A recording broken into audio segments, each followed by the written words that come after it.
სოფლის მეურნეობის სამინისტროს გარემოს დაცვითი ინფორმაციისა და განათლების ცენტრმა მწვანე და აგრო სტიპენდიების პროგრამა დაიწყო.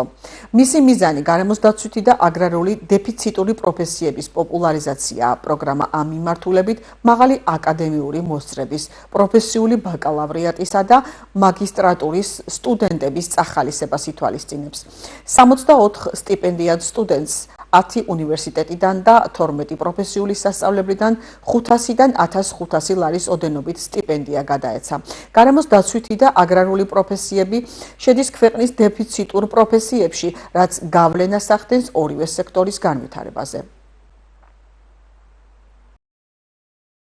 ეს არის ძალიან კარგი პლატფორმა, რომელიც ხორციელდება წლების განმავლობაში, ხელს უწყობს მოტივაციას, რომ დეფიციტურ პროფესიაზე გააგრძელონ ახალგაზრდებმა სწავლა, როგორც გარემოს დაცვის მიმართულებით, ასევე სოფლის მეურნეობის მიმართულებით და რაც ყველაზე მნიშვნელოვანია, მათ შემდგომში გარანტირებული აქვს სამსახური ისევ და ისევ გარემოს დაცვის და სოფლის მეურნეობის სამინისტროში. მიხარია რომ მომეცნეს საშუალება რომ წელს გამختارიყავი მწვანე სტიპენდიანტი.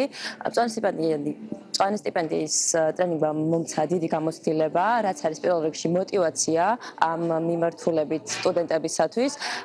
მწვანე სტიპენდიატებს ეძლევა საშუალება დასაქმდნენ გარემოს დაცვის მიმართულებით სფეროებში, რაც ნამდვილად კარგია, ვინაიდან ეხმარება ამ მიმართულებით, ამ სპეციფიკური მიმართულებით სტუდენტებს დასაქმებაში და მათთვის არის მოტივაცია, რომ დასაქმდნენ, მიიღონ გამოცდილება და უფრო მეტად განვითარდნენ კარიერული